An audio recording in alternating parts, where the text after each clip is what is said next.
ఈ 70 రోజుల తర్వాత మనం చూస్తే ఇప్పుడు మాట్లాడుకున్నంత ఒక పార్ట్ అయితే, అవును రెండో పార్ట్ ఏంటంటే చంద్రబాబు నాయుడు ఆయన అభివృద్ధి అనే దాంట్లో ఆయన వెళ్ళిపోతున్నారు. నో డౌట్ అండి. అభివృద్ధి అనేది వెళ్తున్నారు, ఇన్వెస్టర్స్ వస్తున్నారు, రోజువారీ కార్యాచరణ జరుగుతాయి. 5 ఏళ్ల పాటు ఎక్కడా లేని సంచలనాలు, మూమెంట్లు అక్కడ జరుగుతాయి. ఇండస్ట్రీస్లు రావటం, పెట్టుబడులు పెడతానికి ఇండస్ట్రీ చూపించడం, లేకపోతే రకరకాల ఆర్గనైజేషన్స్ వాళ్ళు రావటం, ముఖ్యమంత్రిని కలవటం, రోజు ఫోటోలు రావటం, ఇవన్నీ జరుగుతుంది. 5 ఏళ్ల పాటు ఎక్కడ ముఖ్యమంత్రి అనేవాడు తాడేపల్లి కడప కొంపలోంచి గడప దాటి బయటికి పెట్టలేదు కదా. నిన్న ప్రపంచ బ్యాంక్ ప్రతినిధులను ఏడీబీ ఏషియన్ డెవలప్మెంట్ బ్యాంక్ ప్రతినిధులు వచ్చారు. వాళ్ళు కూర్చొని నేను మాట్లాడుతుంటే ఏమనిపించింది మీకు ఆ ఫోటో చూసిన తర్వాత? రోజువారికి చాలా కనువిందుగా ఉంటుంది. ఎందుకంటే ఒక అడ్మినిస్ట్రేషన్ నడుస్తాను చక్కగా ఉంది, పరిపాలన, ఇండస్ట్రీస్లో వస్తున్నారు, పెద్ద పెద్ద మేధావులు వస్తున్నారు, వాళ్ళు కూడా మేము పార్టిసిపేట్ చేస్తామని అంటున్నారు. నల్సార్ యూనివర్సిటీ లాంటిది ఒకటి, అక్కడ కూడా అమరావతిలో ఒక బార్ కౌన్సిల్ ఆఫ్ ఇండియా వాళ్ళు వచ్చారు. ఇటువంటివన్నీ జరుగుతున్నాయి. అట్లాగే మొన్న నిస్సాన్ ఎవరు జపాన్ కంపెనీ వాళ్ళు కూడా వచ్చి ఫాక్స్కాన్ ఇంకో ఏదో ఒక ఆటోమొబైల్ ఎలక్ట్రిక్ కంపెనీ వాళ్ళు వచ్చి వాళ్ళు కూడా నిస్సాన్ ఎవరో మొత్తానికి పేరు గుర్తులేదు. అటువంటి వాళ్ళందరూ వచ్చి మీరు జపాన్ అనుకుంటా, నిక్సా ఏదో మొత్తానికి నిస్సాన్ అనుకుంటా, నిస్సాన్ అయితే ఇంకా నిస్సాన్ సబ్జెక్ట్ వాళ్ళు వచ్చి మా జపాన్ వచ్చి మా ప్లాంట్ కూడా చేయండి, మేము కూడా ఇక్కడ పెడతాం అన్నట్టు ఇటువంటి అన్ని మూమెంట్ జరుగుతుంది. అసలు 5 సంవత్సరాలు ముఖ్యమంత్రి అనేవాడు బయటకు వచ్చి మాట్లాడితే కదండి అంతసేపు.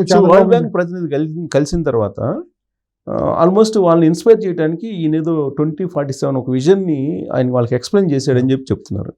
దాన్ని చూసి వీళ్ళు ఫండ్స్ భారీగా పెట్టే అవకాశం ఉంది. వస్తాయి, అన్నీ వస్తాయండి. ఈయన ఏంటంటే ఈయన ఆకాశంలో మేఘాలను చూసి నీళ్లు వంపుకునే రకంగా ఉంటుంది ఈయన వ్యవహారం. ఇవాళ ఆయన ప్రాధాన్యత క్షేత్రస్థాయిలో కార్యకర్తలోనూ ఇక్కడ ప్రజలు ఏమనుకుంటున్నారు అనే దానికి ప్రాధాన్యత ఇచ్చి దాన్ని సెకండ్ ప్రయారిటీ లెవెల్లో పెట్టుకుని చేయాలి. ఆయన రివర్స్లో వెళ్తూ ఉంటాడు చంద్రబాబు గారు. అందుకనే 2004లో ఫెయిల్ అయ్యాడు, 2019లో ఫెయిల్ అయింది. అట్లాగే ఆయన ప్రయారిటీ ప్రజలను కార్యకర్తలతో మర్చిపోతాడు అధికారంలోకి వెళ్తే. ప్రతిపక్షంలో ఉంటేనో కార్యకర్తలు అందరినీ భజన చేస్తాడు, మిమ్మల్ని అంత చేస్తాను ఎందుకు చేస్తాను. అది ఒక పార్ట్. ఇప్పుడు ఈ 70 రోజుల్లో ఆయన అభివృద్ధి దిశగా చేస్తున్నటువంటి అడుగులను చూస్తే ఆంధ్రప్రదేశ్ భవిష్యత్తు మీకు ఎలా కనిపిస్తుంది? డెఫినెట్గా ఆయన విజన్ ఉందండి ఆయనకి. ఎందుకంటే వరల్డ్ విజనరీస్ కొంతమంది ఉంటారు, ఎలైట్ అనే ఉంటుంది, సర్కిల్ ఒకటి ఉంటుంది, అమెరికా స్థాయిలో ఉంటారు వాళ్ళు. వరల్డ్ ఎకనామిక్ ఫోరంకి ప్రధానంగా ఉంటారు వాళ్ళందరూ కూడా. వాళ్ళు డీప్ స్టేట్ అని అంటూ ఉంటారు. వాళ్ళ చేతుల్లోనే వరల్డ్ వైడ్గా ఏది జరిగిన టెక్నాలజీ కానివ్వండి, అభివృద్ధి కానివ్వండి, ఆ టీం చేతుల్లోనే నడుస్తూ ఉంటుంది. ప్రతిమ వాళ్ళందరూ కూడా చేతుల్లో భూనే. మనం ఏదో అనుకుంటాం అమెరికా ప్రెసిడెంట్ అంటాం, కానీ అమెరికా ప్రెసిడెంట్ని ఇంప్లిమెంట్ చేసేది కూడా ఆ డీప్ స్టేట్ వాళ్ళే, ఆ ఎలైట్ సర్కిలే. వాళ్ళ చేతుల్లోనే వరల్డ్ ఎకనామిక్ ఫోరం అనేది ఉంటుంది. ఒక అదృష్టం ఏంటంటే మన తెలుగువాడి అదృష్టం, దాన్ని డీకోడ్ చేయగలిగిన గొప్ప వాళ్ళు తెలుగు వాళ్ళు అందరూ కూడా అమెరికాలో ఉన్నారు. వాళ్ళందరితోనూ చంద్రబాబు నాయుడు గారికి ఇంటరాక్షన్ ర్యాప్ ఉంది. ఒక బిల్ గేట్స్ కానివ్వండి, ఇప్పుడు ఈయన ఎలాన్ మస్క్, ఇటువంటి వాళ్ళు వీళ్ళందరినీ డీప్ స్టేట్ అని అంటారు, ఎలైట్ సర్కిల్. ఇది డీప్ స్టేట్ అంటారు. అట్లాగే ఎలైట్ అని కూడా అంటారు. వీళ్ళందరూ ప్రపంచాన్ని విజనరీస్, వీళ్ళందరూ ప్రపంచాన్ని సాధించేవాళ్ళు 25-30 మంది లోపు ఉంటారు. వాళ్ళు 20-25 మంది ఉంటారు. దాంట్లో మన ఇండియన్స్ కూడా ఒకళ్ళిద్దరు ఉన్నారు, ఇంద్రానుయి, అట్లాగే ఆయన ఇప్పుడు ఎయిర్టెల్, ఆయన భారతీయ మెటల్, ఇటువంటి వాళ్ళందరూ కూడా ఉంటారు అనమాట. వీళ్ళందరికీ కూడా ఈయనంటే ఒక అభిమానం. సత్యనాదేళ్ల రాదు, ఆ స్థాయికి రాదు. వీళ్ళందరూ బిలియనీర్ల స్థాయిలో ఉంటారు. వీళ్ళందరూ ఏంటంటే పాలసీ డెసిషన్ తీసుకునేవాళ్ళు అనమాట. ఈ ఇంటర్నేషనల్ పాలసీస్ని కూడా వాళ్ళు ఇన్ఫ్లుయెన్స్ చేయగలిగే స్థాయి వాళ్ళు ఉంటారు. వాళ్ళందరూ గుడ్ లుక్స్లో ఈయన ఉంటాడు. వాళ్ళందరికీ వాళ్ళ టెక్నాలజీ, వాళ్ళ అంచనాలను అందుకుని వాళ్ళ అంచనాలకు అనుగుణంగా నడపగలిగే శక్తి ఈయనలో ఉంది, ఆ తెలివితేటలు. కాబట్టి వాళ్ళందరికీ ఈయనంటే బాగా ఇష్టం. సో ఈయన ఎలైట్ సెక్టార్లో మెంబర్ అనుకోవచ్చా? మెంబర్ కాదు, కానీ ఆ మెంబర్ ఇన్ఫ్లుయెన్స్ని ఈయన కొనసాగిస్తూ ఉంటాడు. ఎలైట్ సర్కిల్లో ఈయన మెంబర్ కాదు, వాళ్ళందరికీ ఒక కావాల్సిన మనిషి. వాళ్ళందరికీ కూడా ఈయన అందుకుంటాడు, మన ఆలోచనలు అందుకుంటున్నాడు, మన ఆలోచనలు అక్కడ ఇంప్లిమెంట్ చేయగలడు ఈయన అనే ఒక నమ్మకం వాళ్ళందరికీ ఉంది. అందుకనే వాళ్ళందరికీ ఈయనంటే గౌరవం. బిల్ గేట్స్కి, ఒక ఈ ఎలైట్ సర్కిల్లో ఉండాలి ఎలాన్ మస్క్, ఇటువంటి వాళ్ళ సోరాస్ అని వీళ్ళందరూ ఉంటారు కొంతమంది. వీళ్ళందరికీ ఆ మెజారిటీ మనుషులకి చంద్రబాబు గారు అంటే ఒక ఇది ఉంది, గుర్తింపు ఉంది. భారతదేశంలో చంద్రబాబు ఉన్నాడు. ఎందుకు 140 కోట్ల జనాభా కలిగిన ప్రపంచంలో పెద్ద దేశం కదా చైనా తర్వాత. మరి వాళ్ళందరికీ ఇన్వెస్ట్మెంట్లు భవిష్యత్తులో రావాలి పెట్టాలి అంటే ఒక పెద్ద మార్కెట్ కావాలి కదా. ఆ మార్కెట్ ఇండియాలో వాళ్ళకు అనుగుణంగా వాళ్ళ ఆలోచనలు అందిపుచ్చుకుని వెళ్ళగలిగే కెపాసిటీ, ఆ తెలివితేటలు దైవశాత్తు చంద్రబాబు గారిలో ఉన్నాయి. కాబట్టి వాళ్ళందరికీ కూడా ఏంటంటే ఇన్వెస్ట్మెంట్కి డెస్టినేషన్గా ఆంధ్రప్రదేశ్ అవుతుంది తప్పకుండా. నిన్నమొన్నటి దాకుండా దౌర్భాగ్య ముఖ్యమంత్రి అసలు ఎవరు తెలుసండి, రాష్ట్రం దాటితే ఏం తెలుస్తుంది. జనరల్ గా ఏ రాష్ట్రంలో ముఖ్యమంత్రి తోటి భేటీ కావడానికి కూడా అంతమంది రారు, వరల్డ్ బ్యాంక్ నుంచి ప్రతినిధులు రారు. అట్లాగే ఇంటర్నేషనల్ మల్టీనేషనల్ కంపెనీస్ కూడా ఒక చంద్రబాబు అంటే గౌరవం అంతకేస్తారు. అలాగే ఇప్పుడు మన ఇండియాలో ఉన్న పెద్ద పెద్ద పారిశ్రామిక దిగ్గజాలు ఉంటారు కదా, వాళ్ళందరూ కూడా చంద్రబాబు నాయుడు అంటే అభిమానం గౌరవం అంతకనే ఉంటుంది. వాళ్ళందరూ కూడా ఆ ఎలైట్ సర్కిల్ యొక్క ఆలోచనల్ని ఏం జరుగుతుందని అంచనా వేయగలిగే వాళ్ళు గొప్ప గొప్ప పారిశ్రామికవేత్త టాటా గారు ఇటువంటి వాళ్ళందరూ కూడా. సో 70 రోజుల్లో ఒక అచీవ్మెంట్ అని చెప్పి మనం చూస్తే కనుక దాన్ని మనం ఎంత బెంచ్ మార్క్ తీసుకోవచ్చు? 100% చేసుకోవచ్చు. దాన్ని ఇవాళ ఏమీ లేని టైంలో అంత చేసుకురావటం అనేది 100కి 100 మార్కులు వేస్తాను నేను. డెవలప్మెంట్ విషయంలో, ఆయన పడుతున్న స్థాపన విషయంలో దానికి 100కి 100 మార్కులు వేస్తాను. ఈడేంటి ఇప్పుడు దాకా 100కి 100 మార్కులు అన్నప్పుడు దాకా నిన్న విమర్శించాడంటే రెండు మాట్లాడుకోవాలి. అది వేరు, ఆ సెక్టార్ వేరు, ఇది వేరు. ఇది దేనికైతే మాట్లాడుకోవాలి కదా. ఉండదు మాట్లాడుకుంటున్నాం తప్పించి మనమేమి అటు చంద్రబాబు నాయుడు పరిపాలన కాయనికి రెండు వైపులు మాట్లాడుకోవాలి, రెండు మాట్లాడుకోవాలి. మంచి చెడు రెండు మాట్లాడుకోవాలి. 70 రోజుల పరిపాలనలో ఆయన అభివృద్ధి విషయంలో కానివ్వండి, రోజువారీ ఆకర్షించటం, ఇతర విదేశీయులు పెట్టుబడులు రావటం, అట్లాగే వాళ్ళందరితో హామీలు తీసుకుంటాం, వాళ్ళ కాన్ఫిడెన్స్ బిల్డ్ చేయడం అనే దాంట్లో సక్సెస్ అవుతుంది. 100కి 100 మార్కులు వేస్తారు. సో అక్టోబర్ 2వ తారీఖున ఒక విజన్ ని రిలీజ్ చేస్తున్నారట. అవును, ఆ డాక్యుమెంట్ తయారవుతుంది. ఎప్పటి నుంచో ఆయనకి ఎప్పుడు ఆయన అధికారంలో లేనప్పుడే ఆ డాక్యుమెంట్కి ఆయన రూపకల్పన చేశారు. 47 డాక్యుమెంట్ ఆయన ఇంట్లో కూర్చుని గత 5 సంవత్సరాల కరోనా టైంలో కూడా ఆయన ఇంటర్నేషనల్ లెవెల్లో డిబేట్లు మాట్లాడుకుంటా, పెద్ద పెద్ద వాళ్ళతో, ఈ టెక్నాలజీతో సంబంధం ఉండే వాళ్ళందరితో మాట్లాడుకుంటా భవిష్యత్తులో వరల్డ్ ఏ రకంగా వెళ్ళబోతుంది, దానికి వెళ్ళేదాన్ని ఇక్కడ ఇండియాలో ఎట్లా అడాప్ట్ చేసుకోవాలి, ఏపీని ఎట్లా చేయాలి, ఏపీలో ఉన్న యూత్కి ఏ రకమైన అవకాశాలు ఇస్తే తరాలు ఆర్థికంగా బాగా బలపడతాయి అనే దానికి ఒక పెద్ద విజనరీ డాక్యుమెంట్ ఆయన గత 2019 అధికారం పోయిన తర్వాత ఆయన ఖాళీగా లేడు. ఈ డాక్యుమెంట్ తయారు చేసే దాంట్లో చాలా నిమగ్నమై ఉంటాడు. అది నాకు తెలుసు కూడా, ఆ విషయం నాకు అవగాహన ఉంది. డాక్యుమెంట్ తయారు చేయడం కొంతమంది ఎవరెవరు ఉన్నారు కూడా, వాళ్ళు కొంతమంది నాకు తెలిసిన వాళ్ళు పార్టిసిపేట్ చేసిన వాళ్ళు ఉన్నారు.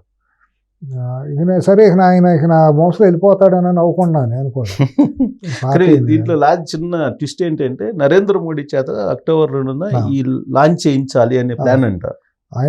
ఆయనకు కూడా తెలుసు, అవగాహన ఉంది. అది మోడీ గారికి కూడా అవగాహన ఉండి ఆయన్ని కూడా పిలిచారు. కరోనా టైంలో ఈయన సలహాలు కూడా తీసుకోవడం జరిగింది. తెర వెనక ఇంటరాక్షన్ జరిగింది. అది మీరనేది ఇండియాకి సంబంధించిన ప్లాన్.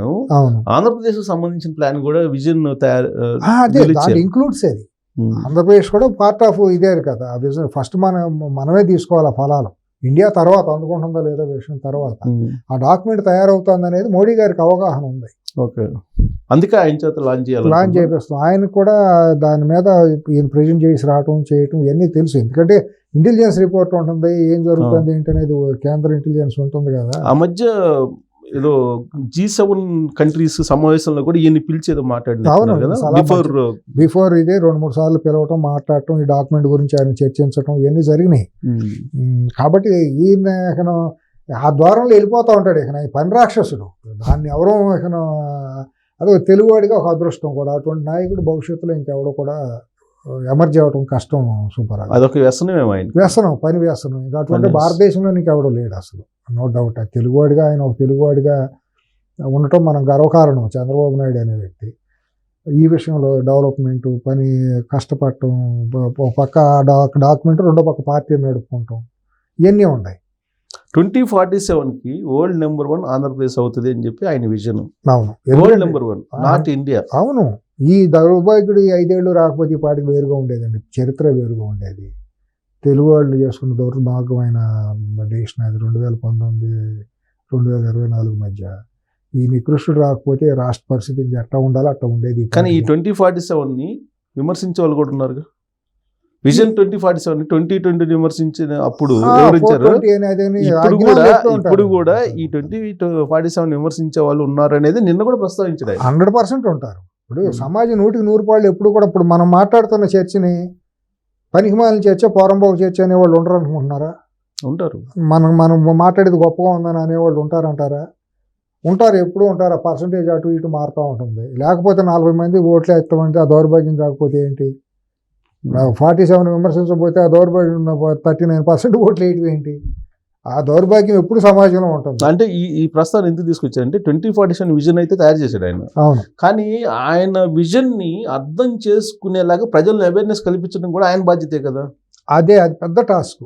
అది డెలివరీ సిస్టమ్ మెకానిజం అనేది ఉండాలి. ఈ టెక్నాలజీ ఇప్పుడు ఏదైతే ఈయన ఆలోచనలు ఉన్నాయో ఆలోచనలకు అనుగుణంగా యూత్ని, ఇప్పుడు మనం కాదు కదా రావాల్సిన వాళ్ళు, నెక్స్ట్ జనరేషన్ వాళ్ళని ఆ రకంగా తీసుకురావాలి, ట్రైనింగ్ ఇవ్వాలి, స్కిల్ డెవలప్మెంట్ జరగాలి.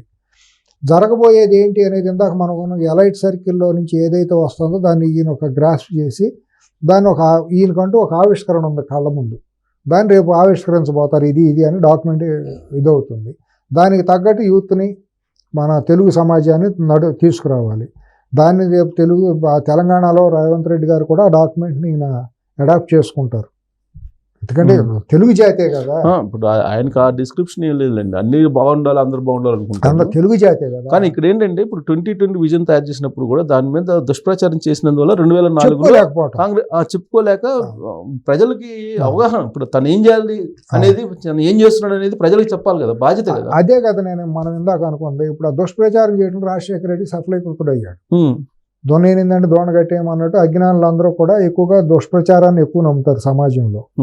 ఆ రకంగా ఈయన చెప్పుకోలేకపోవటం, రకరకాల కరుణ సాగు కారణాలు అనేకం అన్నట్టు ఆ రోజు వచ్చిన దుర్భిక్షం, రైతులకి విద్యుత్ విషయంలో ఈయన తీసుకున్న ఆ రోజు తీసుకున్న చర్యలు ఇవాళ ఫలితాలు వచ్చినాయి. ఇవాళ 10 years లేట్ గా కనపడుతున్నాయి. డిస్ట్రాక్షన్ లేకపోతే అప్పుడే ఇంకా వేరే లెవెల్లో ఉండేది. ఆ రోజు ఏంటంటే ఆయన తీసుకున్న ఒక మార్పులు, పవర్ సెక్టార్లో తీసుకొచ్చిన మార్పులు ఇవాళ ప్రపంచవ్యాప్తంగా అదే బాటలు నడవాల్సి వచ్చింది. ఆయన 10 ఏళ్ళ ముందు తీసుకున్నాడు, దాన్ని బూసిగా చూపించి రాజశేఖర రెడ్డి రాజకీయంలోకి వచ్చి మొత్తం రాష్ట్రాలని, వ్యవస్థలన్నింటినీ సర్వనాశనం చేసి దోషించారు. ఇప్పుడు ఆ తప్పు ఆంధ్రప్రదేశ్లో జరగకుండా చేయాలంటే ఏం చేయాలి? 2047 విజన్ అనేది 2029, 2047 రెండు రకాలుగా దాన్ని. అవును, ఆ 2020 విజన్ వచ్చేది 2004 ముందు దాన్ని మిస్కాన్సెప్ట్ చేయబడిందండి. రాజశేఖర రెడ్డి లాంటి వికృత శక్తులన్నీ కూడా దాన్ని దుష్ప్రచారం చేయడానికి వాడుకున్నారండి. ఆ మీడియాని అడ్డం పెట్టి. అదొక లెసన్ కదా చంద్రబాబు నాయుడు లెసన్. ఇప్పుడు అక్కడ సాకారం కావాలంటే మధ్యలో ఇప్పుడు 2019 లాంటిది ఉండకూడదు కదా. అంటే వచ్చిన ఇబ్బంది ఏంటంటే సిఎస్ గారు, ఆ డాక్యుమెంట్ని ప్రజలు అర్థం చేసుకోవడానికి చాలా టైం పడుతుంది. ప్రజలు అంత సిద్ధంగా ఉండరు. ప్రజలు ఎప్పుడు కూడా పామరజనం ఎక్కువగా ఉంటారు. ఇంటలెక్చువల్స్ ఉండేది చాలా తక్కువ పర్సంటేజ్, 5% కూడా ఉండరు. అది ఒక ప్రజల్లోకి వెళ్ళి ఒక మొక్క తొడిగి ఒక వృక్షంగా ఒక ఫలితాలు రావాలని చాలా టైం పడుతుంది. అదే వచ్చిన పెద్ద సమస్య. ఇప్పుడు ఆయన తీసుకొచ్చిన డాక్యుమెంట్ని ఆవిష్కరించవచ్చు, కానీ ఆ రకంగా ప్రజలను డ్రైవ్ చేసి సమాయత్తం చేయడానికి చాలా టైం పడుతుంది. ఈయన ఎంతసేపు ఆ డాక్యుమెంట్ మీద డిపెండ్ అయిపోయి అది ఆవిష్కరణ చేసే ప్రయత్నాల్లో భాగంగా తన సొంత పార్టీని విస్మరిస్తాడు. పార్టీ కార్యకర్తలు నిరాదరణకు గురవుతారు, ఆవేదనకి, అసంతృప్తికి గురవుతారు. ఆ డాక్యుమెంట్ మోజులో మొత్తలో పడిపోయి ఏం చేస్తారంటే ఇక్కడ పరిపాలన కుంటుపడే పరిస్థితిలోకి వెళ్ళిపోతుంది. ఇక్కడ ఫస్ట్ ప్రయారిటీ ఏంటంటే ఆ వికృత శక్తుల్ని ఇక్కడి నుంచి తుదముట్టించాలి. ఆ వైసీపీ అనే క్యాన్సర్ కణాలని రేడియేషన్, కీమో లాంటివి ఇచ్చి మొత్తం రూట్ అవుట్ చేయాలి. లేకపోతే ఇన్వెస్ట్మెంట్స్ ఎవరో రారు. ఈయన చేసి ఆవిష్కరించే డాక్యుమెంట్ ప్రజలకు చేరాలి అంటే, ఫలితాల్లోకి వెళ్ళాలి అని అంటే అది లాంగ్ ప్రాసెస్. ఆ లాంగ్ ప్రాసెస్లో రేపొద్దున పరిపాలన ఈయన అనుకున్నట్టు నడవాలి కదా, మధ్యలో డిస్ట్రాక్ట్ కాకూడదు కదా. ఇవాళ ఈ వికృత శక్తులు, రాజకీయ వికృత శక్తులు వచ్చి మళ్ళీ రేపొద్దున డిస్ట్రాక్ట్ అయిందనుకోండి, అప్పుడు ఉపయోగం కూడా. 2019లో కూడా ఈయన వంగి దండాలు పెట్టారు, అర్థం చేశాడు ఆయన. కానీ అర్థం కాలేదు కదా. అర్థం కాక వాళ్ళు ఒక ఛాన్స్కి అవకాశం ఇచ్చారు కదా. కాదులేండి, అర్థం కాకేం కాదు, కానీ మన స్వయంకృత అపరాధాలు కూడా చాలా ఉన్నాయి. దాంట్లో ఒప్పు తీరాల్సిందే. వీళ్ళు నేల విడిచి స్వామి చేయటం, మమ్మల్ని ఎవరో చూడలేదు అనుకుని అంతా మేమేనన్నట్టు ఇచ్చేయటం, అవతల శత్రువుని తక్కువ అంచనా వేయటం, తన మీద వచ్చిన బురదను కడుక్కోలేకపోవటం, అవతల చేస్తున్నటువంటి ఆరోపణలు ధీటుగా సమాధానం చెప్పలేకపోవటం, ఆయన క్యాబినెట్లో ఆ రోజు ఉన్న క్యాబినెట్ కూడా స్పైన్లెస్ క్యాబినెట్ అవటం, అన్నీ నేనే చూసుకుంటానని, ఈయన ప్రతిదీ నేనే చూసుకుంటానని డెలివరీ చేయకపోవటం, ఇతరులకి పవర్ డెలిగేషన్ చేయలేకపోవటం, అందరినీ కూడా ఓన్లీ ఒక దీంట్లో పడేసేసి మాకెందుకులన్నీ ఆయన చూసుకుంటాడులే అన్నట్టు ఏది మాట్లాడలేని పార్టీ బతకాలంటే అట్ట కాదు కదండి. ధీటుగా అందరూ యుద్ధం చేస్తేనే కదా శత్రువు మీద. అక్కడ మిస్ అయిందంటారు. అక్కడ మిస్ అయింది. ఇవాళ కూడా అదే జరుగుతుంది. ఇవాళ కూడా వైసీపీ వాళ్ళు ఇష్టానుసారం మాట్లాడుతా అంటే ఇవాళ కూడా కనీసం నోరెత్తి మాట్లాడే ఒక మంత్రి కానీ ఎమ్మెల్యేలు కానీ పార్టీలో కానీ ఎవరో కూడా సరిగ్గా ధీటుగా స్పందించేవాళ్ళు లేరు 3 నెలల నుంచి చూస్తా అంటే. అదే బలహీనత సాగుగా తీసుకునే వాళ్ళు రెచ్చిపోతున్నారు. ఈయన అన్నిటినీ బ్లెండింగ్ చేసుకుంటంలో ఈయన ఫెయిల్ అవుతాడు చంద్రబాబు గారు. డాక్యుమెంట్ ఉండటం వేరు, దాన్ని ఇంప్లిమెంట్ చేయటం వేరు. అది ప్రజలకు సంబంధించింది. ప్రజలకు సంబంధించింది నువ్వు రావాలంటే నీ పార్టీ బలంగా ఉండాలి, నువ్వు రేపు గెలవటానికి సిద్ధంగా ఉండాలి. ఇప్పుడు ఒకవేళ గెలవలేదనుకోండి, నష్టపోయేది ఎవరు అని అంటే 2019లో నష్టపోయింది ఎవరు, 2004లో నష్టపోయింది ఎవరు అనేది ఉదాహరణ చెప్తే అర్థం చేసుకోలేరా? అర్థం చేసుకోరండి. ప్రజలకు ఆ రోజు ఏమంటున్నారు, ఒకసారి చూస్తామన్నారు. నేను ఆ రోజు కర్నూలు, పత్తికొండ, గుంతకల్లు, తాడిపత్రి ప్రాంతాల్లో తిరిగాను సిఎస్ గారు. నాకున్న వ్యక్తిగతమైన దీంతో ఉన్న సరదాగా వెళ్ళాను. వెళ్తే ఏంటంటే ఒకసారి మేము చూస్తాం, రాజశేఖర రెడ్డి కొడుకు ఒకసారి ఛాన్స్ ఉంటున్నాడు, ఒకసారి చూస్తామంటే నేను అన్న తప్పయ్యా, మీరు రాష్ట్రం పాలకొంగులాగా వస్తుంది, ఈ టైంలో ఒకసారి కనుక మీరు అవకాశం ఇచ్చారంటే రాష్ట్రం నాశనం అయిపోతుంది, మీకు కూడా ఇబ్బంది. తెలుగుదేశం అభిమానులే వాళ్ళందరూ, తెలుగుదేశం తరఫున బీసీలు ఎక్కువ మంది, వీళ్ళందరూ నేను మాట్లాడిన వాళ్ళు ఎస్సీలు బీసీలు అన్నా కూడా విఘ్నత లేదు, వాళ్ళకి ఉండదు. సామాన్య జనాలకు ఆ విఘ్నత ఉండదు. ఒకసారి చేస్తాం చూస్తాం, లేకపోతే ఇంకోసారి ఓడగొట్టేస్తామన్నా ఏముంది దాంట్లో, మేము చూస్తాం రాజశేఖర రెడ్డి కొడుకు చేస్తాడు, మాట తప్పడు, అదేనో ఒక నమ్మి ఇది చేశారు. దాన్ని మనం తెలుగుదేశం పార్టీ తరఫున దాన్ని అడ్రస్ చేయడంలో ఫెయిల్ అయ్యింది ఈ మెకానిజం. ప్రజల్ని నమ్ముతున్నారు, ఆ భయాన్ని గమనించాలి కదా, ప్రజల్లో పల్స్ ఎట్టా ఉంది, దాన్ని మనం ఎప్పటికప్పుడు ఇది చేయాలి కదా, బిల్డ్ చేయాలి కదా. శత్రువు మీద వ్యతిరేకతను పెంచాలి, మన మీద నమ్మకాన్ని పెంచుకోవాలి, శత్రువు వస్తే నష్టం ఏంటి అనేది చెప్పగలగాలి. అన్నీ ఒక పెద్ద యుద్ధం కాదు ఇది. దాంట్లో ఆ తెలుగుదేశం పార్టీ వైఫల్యం చెందింది. చంద్రబాబు గారు మరి తతిమావులకు అవకాశం ఇవ్వకపోవటం, ఆయన చుట్టూ చేరిన వాళ్ళందరూ కూడా ఆహా ఓహో అని చెప్పి ఆ డాక్యుమెంట్ల గురించి మాట్లాడేవాళ్ళే తప్పించి, డాక్యుమెంట్ ఉండటం వేరండి, కానీ మనం అంటూ ఉంటేనే కదా డాక్యుమెంట్ ఉండేది. డాక్యుమెంట్ రీచ్ కావాలంటే ఉండాలి, ఈయన అధికారం ఉండాలి కదా. ఈయన నువ్వు అబ్బో నువ్వు బిల్ గేట్స్ తర్వాత నువ్వేను, ఎలాన్ మస్క్ తర్వాత నువ్వేనని చెప్పి భజన చేసే బ్యాచ్ ఉంటుంది. భజన చేసే బ్యాచ్ వల్ల ఉపయోగం లేదు. పార్టీ జెండా మోసే కార్యకర్త కావాలి ముందు. రేపు పొద్దున జెండా కట్టాలి, ఇంటింటికి డోర్ టు డోర్ తిరిగి పార్టీ గురించి చెప్పాలి. వీళ్ళు కదా నిన్ను మోసేది, ఈ చుట్టూ ఉండే భజన బ్యాచ్లు కాదు కదా. ఆహా ఓహో ఎలాన్ మస్క్ నువ్వు, బిల్ గేట్స్ నువ్వు, లేకపోతే అంత ట్రంప్ నువ్వు అని చెప్పేవాళ్ళు కాదు కదా కావాల్సింది. అట్ట కళ్ళకంతలు కట్టేశారు. ఆయన కూడా అదే విజన్లో ఊహల్లో తేలిపోయాడు. దూరం అయిపోయింది పార్టీకిను, దానికి దూరం అయింది ప్రజలకిను, పార్టీకి మధ్య కూడా, పరిపాలన మధ్య కూడా వాడు అవతలాడు విపరీతమైన ఆరోపణలు చేస్తుంటే మనం దాన్ని సమాధానం చెప్పుకునే పరిస్థితి కూడా లేకపోయింది. ఈసారి అలా ఉండదు. 2047 విజన్ డాక్యుమెంట్ని వరల్డ్ బ్యాంక్ రిప్రజెంటేటివ్స్కి ప్రజెంట్ చేసేటప్పుడు ఆయన చెప్పిన ప్రధానమైన పాయింట్ ఏంటంటే వర్క్ స్టేషన్స్ అనేది పెడుతున్నాము ఆంధ్రప్రదేశ్లో, మెయిన్ నువ్వు ఎవరికి ఇచ్చావు ఎమ్మెల్యే పోస్టులు? రియల్ ఎస్టేట్ వ్యాపారం చేసేవాడికి రిప్రజెంటేటివ్లు ఎవరు? వాళ్ళు ఎమ్మెల్యేలు ఏ పార్టీ అని, తెలుగుదేశం కాదు ఇంకోటి కాదు. ఎంతమంది విఘ్నులైనా చదువుకున్న ఉన్నారు. నేనది వరల్డ్ బ్యాంక్ రిప్రజెంటేటివ్ 2047 డాక్యుమెంట్ని ఎక్స్ప్లెయిన్ చేసేటప్పుడు అండి రిప్రజెంటేటివ్స్ ఇస్తారు సరే, అది ఇంప్లిమెంట్ చేయాల్సింది ప్రజల్లోకి తీసుకెళ్లాల్సింది ఎవరు? ఎమ్మెల్యేలు, పార్టీ క్యాడరే కదా. జనసేన వాళ్ళు తీసుకెళ్లరు కదా, బీజేపీ తీసుకెళ్ళదు కదా, వైసీపీ తీసుకెళ్ళదు కదా, ప్రభుత్వంలో ఉద్యోగులకి చెప్పరు కదా. వాళ్ళు ఉద్యోగాలు ఫైలే చూసుకోవాలా, పెన్షన్లో 100 వాళ్ళే చూసుకోవాలా, నీ పార్టీ నీ సిద్ధాంతాన్ని తీసుకెళ్ళి ప్రచారం చేయాలా? చేయాల్సిన మెకానిజం నీ పార్టీయే కదా. నీ పార్టీలో ఎవరికన్నా అంత స్పైన్ ఉందా? నువ్వు తీసుకునే వాళ్ళందరినీ, టికెట్లు ఇచ్చిన వాళ్ళందరినీ గాలివాటంగా వచ్చారే తప్పించి వాళ్ళ కెపాసిటీతో రాలేదు కదా. మనం గెలిచిన వాళ్ళందరూ రియల్ ఎస్టేట్ వ్యాపారాలు ఇంకొక వ్యాపారాలు చేసి వచ్చిన వాళ్ళు కదా. ఇవాళకి మారలేదు కదా. 3 నెలల్లో వాళ్ళకి ప్రజలకి దూరం అయిపోతున్నారు, గమనిస్తున్నారో లేదో. ఎమ్మెల్యేల మీద ఆల్రెడీ మొహమ్మొత్తేసింది.